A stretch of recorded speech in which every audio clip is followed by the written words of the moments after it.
नियमित कर्ज भरणाऱ्या शेतकऱ्यांना 2 लाख रुपये अनुदान द्या। त्याचबरोबर 2019च्या पूर्वी जे शेतकरी वंचित राहिलेत सगळ्या कर्जमाफींपासून, त्याही शेतकऱ्यांना या कर्जमाफी योजनेमध्ये समाविष्ट करा। त्याचबरोबर ITR भरणारे शेतकरी आहेत, पुनर्गठित शेतकरी आहेत, रूपांतरित शेतकरी आहेत, यांचाही कर्जमाफीमध्ये समावेश करावा। आणि सिबिल खराब होतंय शेतकऱ्यांचं, त्या अनुषंगाने रिझर्व्ह बँकेची चर्चा करून तशा पद्धतीचे स्पष्ट निर्देश रिझर्व्ह बँकेनं बँकांना दिले पाहिजे। या मागणीसाठी आणि याचबरोबर शेतकऱ्यांच्या विविध मागण्यांसाठी सातत्यानं आम्ही पाठपुरावा करतोय, आंदोलनं करतोय, पण सरकार दखल घ्यायला तयार नाही। म्हणून 27 ऑगस्ट 2026 सकाळी 10 वाजता आम्ही मुंबईच्या मंत्रालयासमोर शासकीय मंत्र्यांच्या बंगल्याचा आणि शासकीय वाहनांचा लिलाव करून प्रतिकात्मक आंदोलन करणार आहोत की हे सगळे शासकीय बंगले विकान, यातले पैसे कर्जमाफीसाठी वापरा, असं आमचं सगळ्या शेतकऱ्यांचं म्हणणं आहे। या पार्श्वभूमीवर मला बुलढाणा पोलिसांनी काल नोटीस दिली आहे। त्यांनी सांगितलं की तुम्ही आंदोलन केलं तर तुमच्यावर अशा पद्धतीची कारवाई करू, तशी करू। सरकार आमच्यावर दबाव आणण्याचा प्रयत्न करत आहे, पण या दबावाला आम्ही घाबरत नाही। अशा पोलिसांच्या नोटिसांनी माझ्या घराचे कपाट भरलेले आहेत, आम्हाला त्याचा काही फरक पडत नाही। कारण बाबासाहेब आंबेडकरांनी भारतीय संविधानानुसार आम्हाला बोलण्याचं स्वातंत्र्य दिलेलं आहे, आंदोलन करण्याचं स्वातंत्र्य दिलेलं आहे। तो हक्क सरकार आमचा हिरावून घेऊ शकत नाही।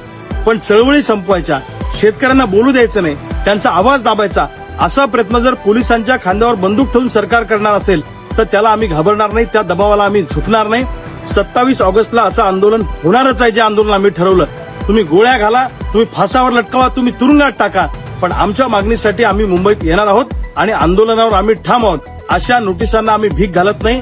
शेकडो गुन्हे आमच्यावर दाखल झाले, पण बापाच्या घामाच्या दामासाठी आणि मायचं कुंकू वाचवण्यासाठी प्रसंगी फासावर जाण्याची सुद्धा आमची तयारी आहे। 27 ऑगस्टला सगळे शेतकरी मुंबईत येणारच।